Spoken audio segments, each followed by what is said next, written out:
I've been working as a 999 call handler for a little over a year now. It's a decent job, not as well paid as you'd think, and the shift hours are a bitch, but I'm a university dropout who took what I could get. When someone calls 999 and asks for an ambulance, I'm one of the people they might end up speaking to. People always say, "Oh, I wish I had your job. It must be so exciting." Most of the time, it's really busy with people complaining that their ambulance hasn't arrived yet, like it's pizza or something. And sometimes we get the rough calls, people who are choking or in cardiac arrest.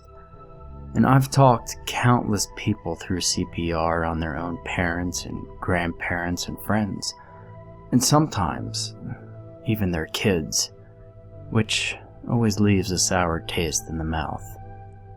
You don't get too long to dwell on it, though. Hang up once the paramedics take over, you write your notes, you go green again, which means you're ready to take another call. And sometimes it's good.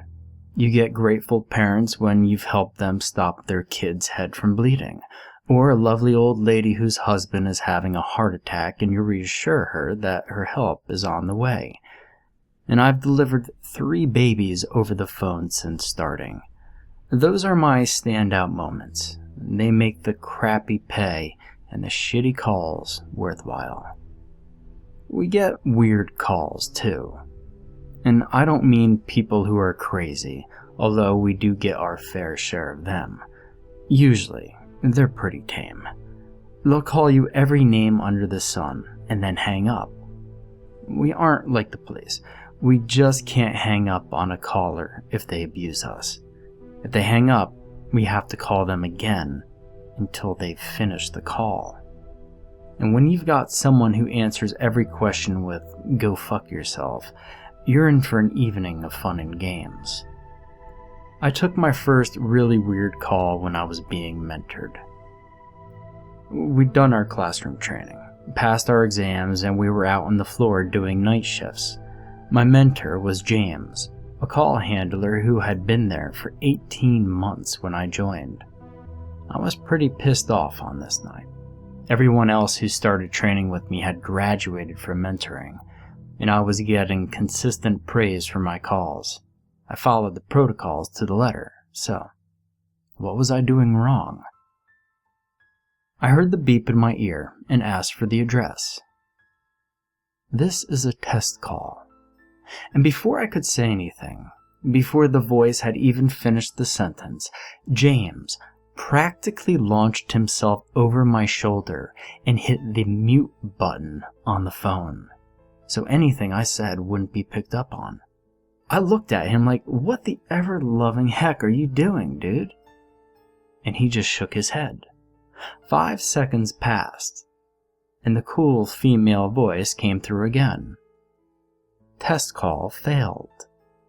The line closed down and James put my screen into training mode so that no new calls would come through. He stood up and gestured for me to do the same. "Another one, Anna." He called over to the control manager, who frowned and turned to the whiteboard. She added a tally mark under the heading, Test Calls -April. It was the 6th mark. We were only halfway through the month at this point. Then, he nodded his head in the direction of the door, and I followed him to the training room. "Your training is done," he said. His voice was dull. Not like he was annoyed, but more resigned. And I was thrown. Had I done something wrong? I thought graduating from mentoring was a good thing, but James looked like I killed his cat. "Holly, we don't answer the test calls. We never answer them. Say nothing. When they come through, put yourself on mute." "I asked for the address," I said, my whole body tensing in panic. "It's okay," he reassured me. "There are 5 seconds between them saying, 'This is a test call, and test call failed. As long as you don't speak in that time, you're safe. And this is where I started to think it was a big joke. This was my initiation, wasn't it? I'd passed my mentoring, so now they had to do their version of hazing, convince the newbie that there's some creepy conspiracy on the 999 lines. I laughed, but James' expression was deadly serious. "Listen, I'm not kidding," he said firmly. "Look, we've had people go missing before. They reply to a test call. They ask for the address again, or tell them to cut it out. Then they don't show up to work again.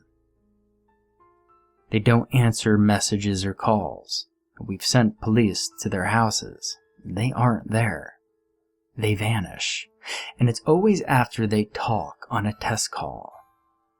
We've tried listening to the recordings, but they're gone. It's like the call never even existed." "Well, where does it come from?" I asked, wondering what the hell kind of job I've just started. I mean, what number do they call from? "They don't," James stressed, frustrated with me by this point. I can understand why now. None of us like to talk about the test calls. It makes us nervous. We've queried it with the police, the telecom companies, the government. There's no reason for it. No other service gets them. The other regional control centers that don't even get them. It's just us here. "Well, why do you stay in this job then?" I asked, mentally composing my month's notice at this point. Why would anyone want to continue working here? "Look, it's on the grand scheme of things. The calls are rare," James shrugged. "And this is why I mentored you for so long. I needed to get you through the first test call. The control center's always going to need call handlers, and if we all left, then who would warn the new ones? There'd be people vanishing constantly." "Well, maybe then they'd investigate who's ever making these calls properly," I suggested. James stared me out. "How do you investigate something that doesn't exist?" he demanded, and he had a point. The test calls eventually became a normal feature of the job, ranking on my list of irritations, somewhere between the regular caller who wants to tell us about his penis all the time, and people who start their call with, "Well, it's not an emergency, but..." You hear the voice, you hit the mute button, you wait for it to be over, and you let the control manager know. No one's vanished since I started. We've had new intakes, and all of them have made it through their test calls. Some walked out of the job immediately, as soon as it was explained to them. Most stayed and accepted that as long as you're silent, you're safe. And I thought the ones who left would run to the press, but no one ever does. And I doubt anyone would believe them. They just write it off as bitter ex-employees trying to smear the ambulance service. And I've been here long enough that they're trusting me as a mentor. The next intake is finishing their training in a couple of days, and then they're out on the phones with us. It's a little nerve-wracking. And I don't mean just the test call, seeing any newbie take their first death, giving CPR instructions in a shaky little voice with their hand hovering over the compression counter at all times. It's enough to get the blood pressure rising. I have more stories, but the test call is probably the weirdest. I mostly see it as a little annoyance at the back of my mind. I'm always aware that the next call might be a test call, but I'm also aware that it might be a death or a birth or a broken leg or a tummy ache. The satisfaction of a good call and the comfort of a regular salary outweighs having to be silent on the line for 5 seconds every few weeks or so. I'll try and update later in the week with a few of my more fun, weird stories from my time on the phones. And now that the unpleasant one is out of the way, I'll let you know how the newbie's first test call goes too. Fingers crossed, we can get it out of the way nice and early, or I'll be a nervous wreck for the next couple of weeks.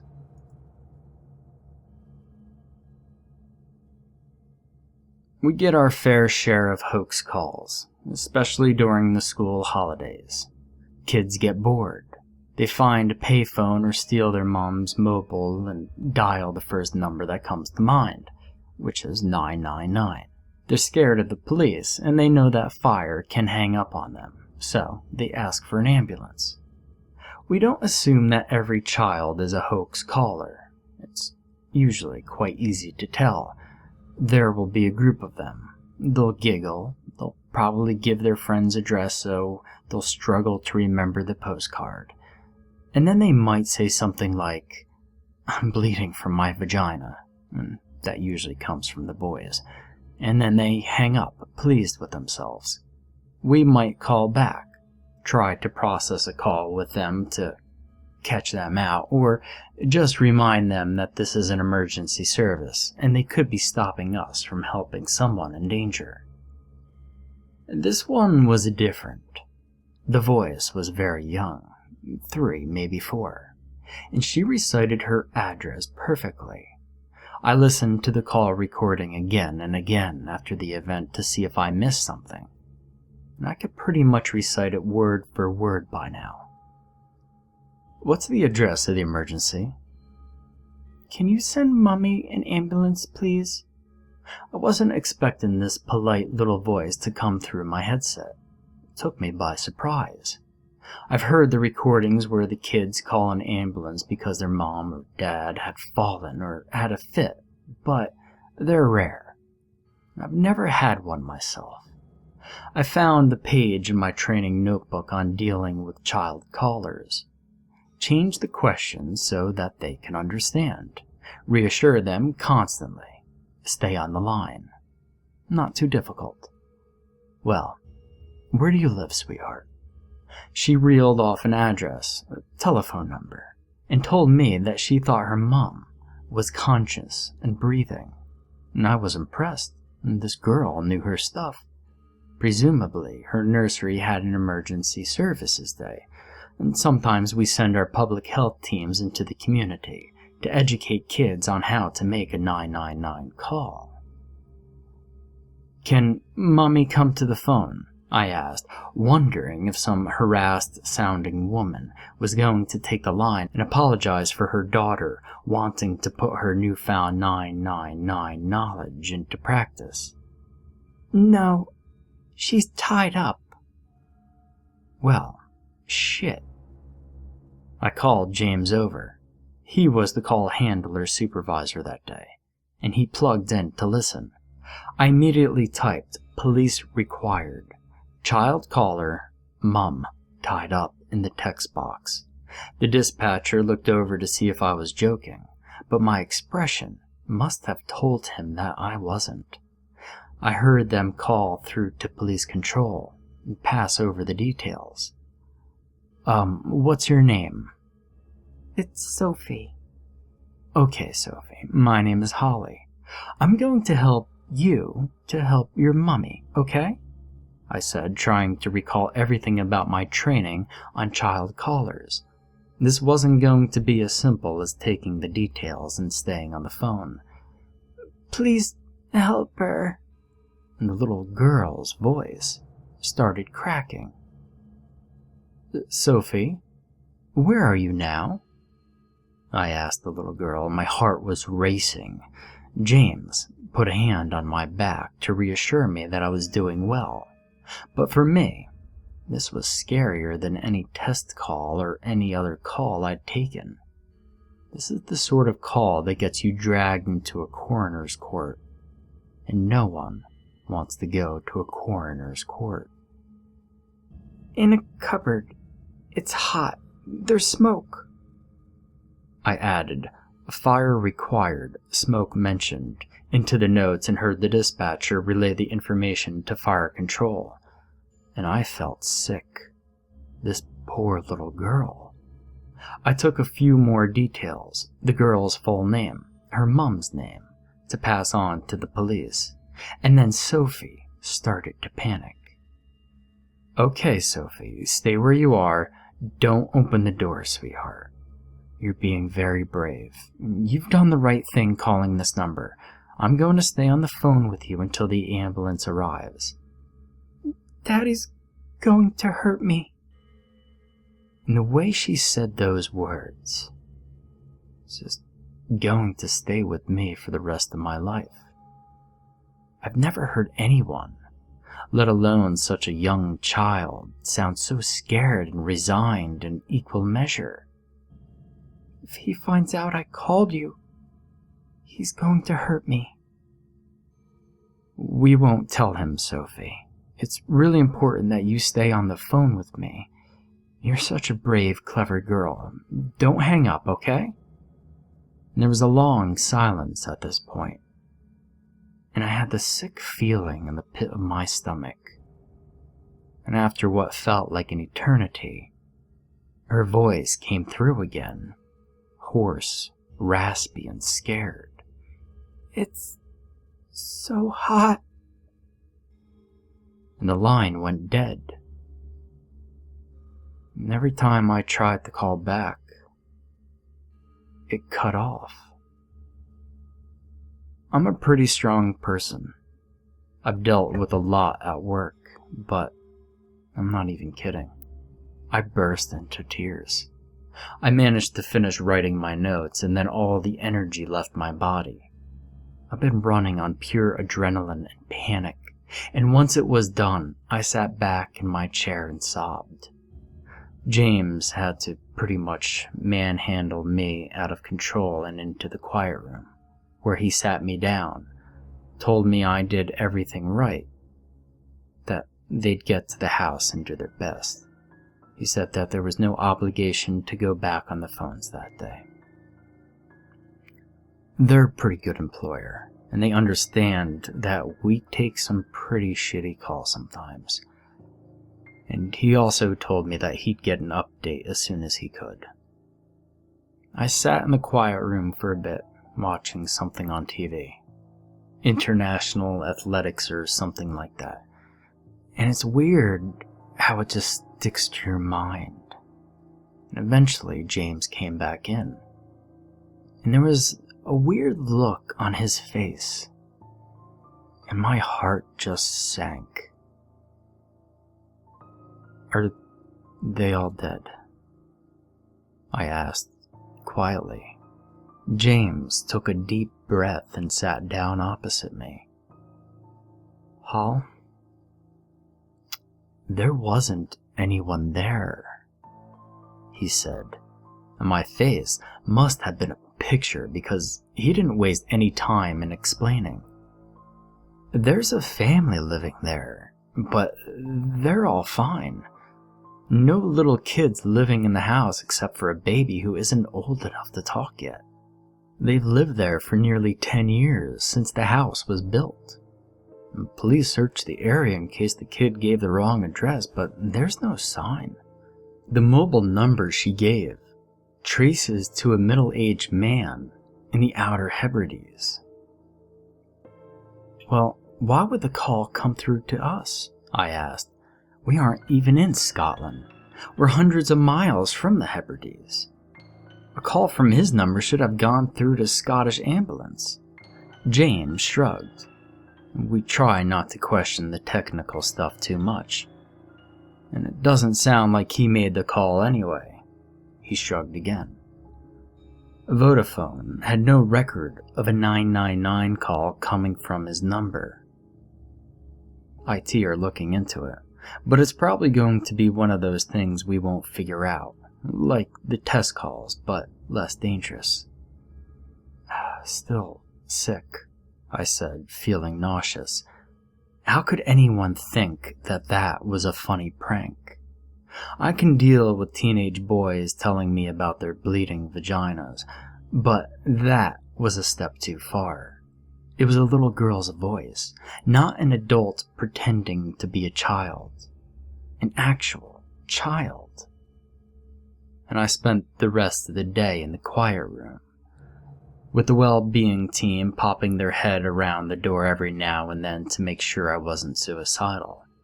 And then, I took a few calls before the end of my shift. It's good to take at least one call before you finish, especially after a rough day.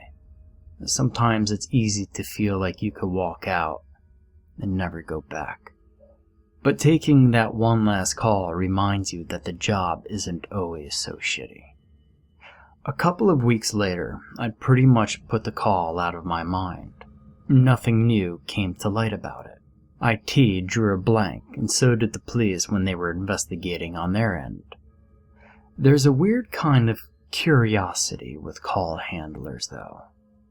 We'll often be found scouring the local obituaries, trying to see if the cardiac arrest we take ended up in there.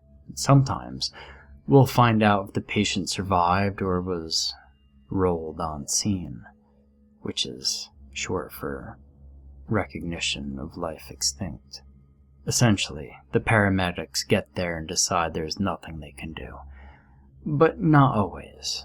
The obituaries are our best bet.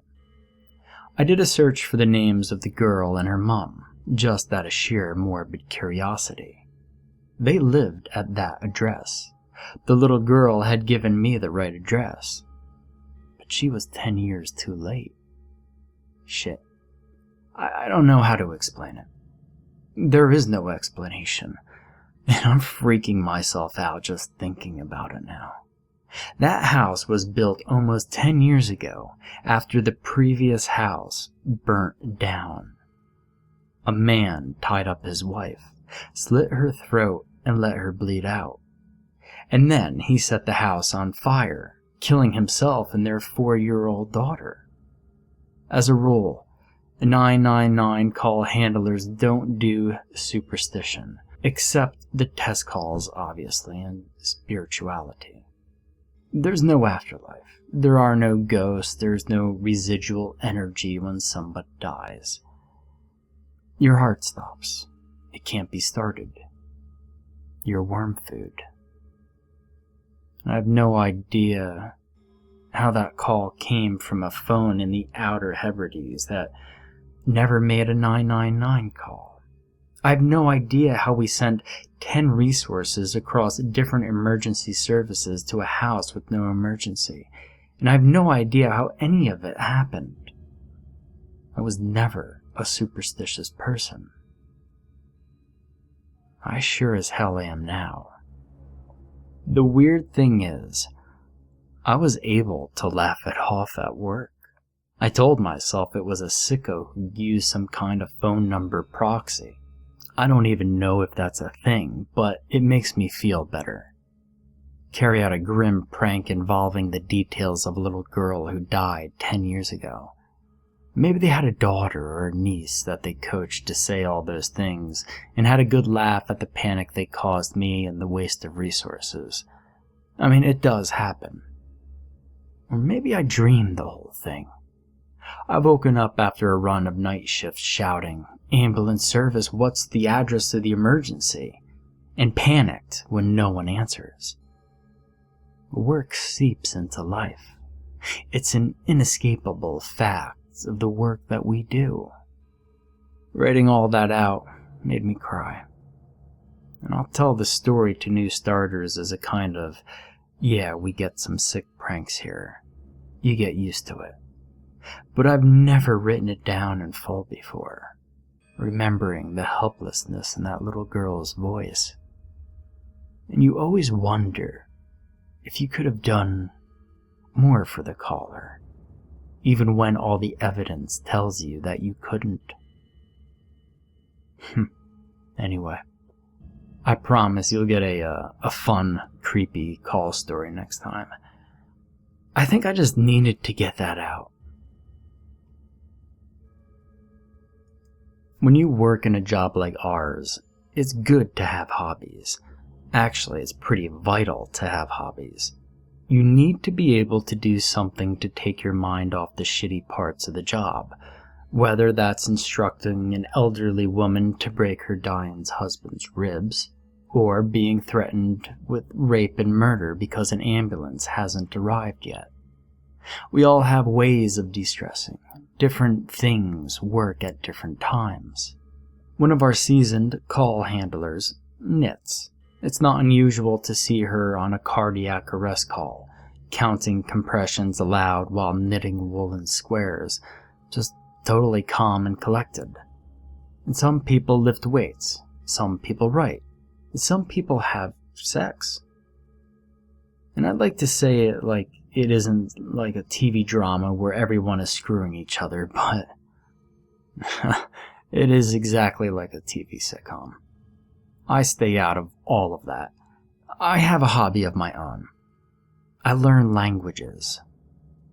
In comparison to weightlifting and screwing colleagues, I know that makes me sound like a complete loser, but it helps. I can immerse myself in something different for short bursts. I use apps, phrasebooks, videos, anything to get myself to a decent conversational level in certain languages, or even further if I enjoy it. Since starting my job in ambulance control, I've become as good as fluent in 2 new languages and can hold a decent conversation in 3 more. And I'm not talking about my linguistic adventure solely for the purpose of illustrating what a loser I am. There's a point to it all, and I promise. It leads me to my next story. And it's not as sad as the last one, or as creepy as the test calls. But it was one of those moments that made me question my sanity, as well as my callers. The call didn't come through to me initially. It went to Naomi, one of my colleagues, and I could hear her getting more and more frustrated with the caller and speaking slower and slower. The classic sign of a call handler trying to communicate with someone hard of hearing. I shrugged my shoulders, thought rather her than me, and carried on with my work. About 2 minutes later, I had James tapping me on the shoulder. My reputation as weird language girl was well known by this point, and it had become clear that Naomi's caller wasn't deaf. She just didn't understand the language, and they wanted me to take over the call.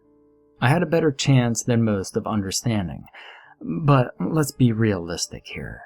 There are hundreds of languages, and I only know 3 of them well enough to conduct an emergency call. Thankfully, when I took over the call, this little old lady started babbling away in one of my languages. I thought that was the hardest part of the call. It was over. We were no longer lost in translation. We could get her an ambulance for her chest pain or broken hip or whatever was bothering her, and I could be on my way. But no. They're all staring. Like they're shocked, like they can't move, the lady said, and I'm translating for ease of reading, obviously. My 3 grandchildren, they're here. Their mom and dad left them with me, and I've done something wrong, and they're just staring. Well, now I have a dilemma. I'm dealing with 3 young patients, or 1 confused elderly woman. And what did she mean by, I've done something wrong? Was this about to turn into a murder investigation? Not only was I conducting my first ever non-English emergency call, and we normally have translators for this kind of thing, but Naomi couldn't even figure out what language she needed, and by the time I was talking to her, she'd worked herself up into near frenzy, so putting her on hold and waiting for an interpreter didn't seem like the best idea. But it was one of the weirdest calls I'd ever dealt with. While I tried to figure out if the glassy-eyed, staring kids were actually there or not, The old woman wandered over to the window and started to cry. She could see her neighbor outside in the front garden, and he was staring right through the window right at her. I asked a load of questions. Were they moving? Were they speaking? Were they making any noises at all? Could she see them breathing? And what happened if she touched them? Every question just made her more hysterical. She described to me in vivid details how her grandchildren were staring. She named them for me. She gave me their ages. She told me about them. And suddenly, she panicked. She told me they were screaming, but no sound was coming out. She looked out the window. Her neighbor was screaming too. She was sobbing, pleading with me to send help, begging me to do something to stop these children from staring at her in horror. All logic and reason told me that these were the hallucinations of a terrified elderly woman with an evident deterioration in her mental health. Still, it was so real. She described them so clearly, and I wondered if something had happened. And I've always thought about what would happen if I took a call for patient 0, the first patient of a world-ending pandemic. It's one of those thoughts that crosses my mind late at night when I should be sleeping, getting ready for a 12-hour shift the next day, and then it keeps me up until dawn. Now, I'm not gullible. I'm not easily led. Still, there was a little niggle of doubt at the back of my mind. What if something had happened? What if this remote farming village was the source of an outbreak of people just standing, frozen to the spot, staring? Some kind of illness causing focal seizures or paralysis, perhaps. And the more I thought about it, the more it fell within the realms of possibility. And this poor woman, she was convinced that her 3 grandchildren were stood in the living room, staring at her. In her mind, she'd been watching the grandchildren for the day, and she'd done something wrong, and now none of them would respond to her. And the phenomenon had spread to the neighbors too, and now, in her eyes at least, she was the only conscious person left. And as the creepiness reached fever-pitch levels, and I wondered if I'd looked up from the computer screen to see all my colleagues staring at me, their mouths fixed in identical silent screams, I heard the door open in the background, and someone shouted a cheery, "Hello," in English. The elderly woman didn't understand. There was a small kerfuffle as the phone was passed on to the newcomer. "Who's this?" the woman asked. I had to get the burning question out of the way first. I asked if there were 3 glassy-eyed, unresponsive children in the house. Nope, just the elderly woman, and I explained the situation, how she could only speak in her native language and seemed very distressed. The woman, who turned out to be a carer, explained that the elderly woman was now almost entirely incapable of speaking English, as her dementia had worsened considerably in the last few months. She'd forgotten the language she'd spoken for almost half of her adult life, retreating into the comfort and security of her mother tongue. Her grandchildren live in Australia, on the other side of the world, and there certainly weren't any neighbors staring through the windows. Once the call was over, and I'd had a few moments to recover before putting my headset back on and going green once more, the call didn't seem creepy at all. It was the dementia-induced delusion of an elderly woman.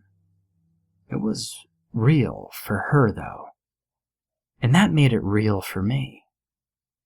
We aren't allowed to doubt our callers or question their integrity.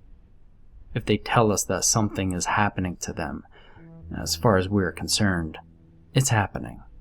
We may not be convinced, but we have to at least give the impression that we are. The caller was convinced that something horrific was happening to everyone she knew and loved.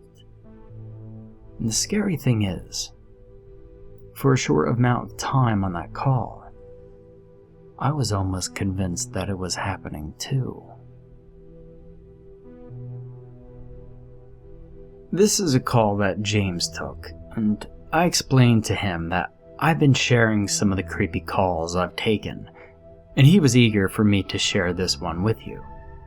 He agreed with me about keeping it quiet for management, hence why none of the names I've mentioned so far are the people's real names, which, apart from mine, which is obviously Holly, I don't want to fall foul of their social media policy and get into trouble.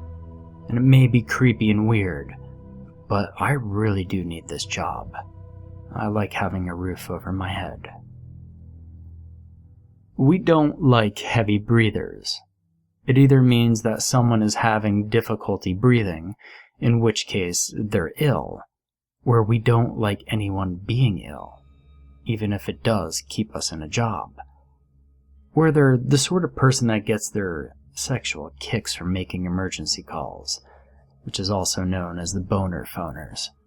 And I know Tumblr is obsessed with not kink-shaming people, but I'm going to do it. If your kink is listening to an emergency call handler ask you questions, well, you should be ashamed. Most boner phoners will just do some heavy breathing and grunting, while you ask for the address again and again. Police and fire can hang up, but we can't. Hence why we seem to get all of them. And then there'll be a bit of noise, some groaning, and then a perfectly respectable sounding middle-aged man will pick up the phone and say, "Thank you," and hang up, and refuse to answer the phone again. We can usually trace them, but unless they're prolific, the police aren't interested. We shrug it off as weirdos and perverts, although it's never nice to realize you've been used in someone's creepy fantasy. James told me about a heavy breather that he took a few weeks ago. They called from a landline, so when they didn't give an address, James was able to select it automatically. Not technically protocol, but he had no way of knowing if someone was having difficulty breathing or not, so it was more important to get the help sent out. He sat and listened to the person breathing heavily for ages, putting it through as an unknown problem, because he had no idea if the person was conscious or not. It was a high priority, and he stayed on the line while a crew rushed over. He asked endless questions, tried to get even a smidgen of information, but nothing, just the constant, steady rate of heavy breathing into his earpiece. And this continued on for the 10 minutes it took for the ambulance to reach the patient's home. James was persistent, and in fairness to him, he spent the entire time asking questions. He asked the caller to scratch the headset if it wasn't safe for him or her to speak. Still nothing. Just breathing. He'd taken calls before where the person dies while they're on the phone. And at first, he wondered if that was the case, but the breathing was too even and regular. It wasn't hugely noisy, just heavy. We do hear a lot of dying breaths at work. The final breaths of someone who is usually in cardiac arrest.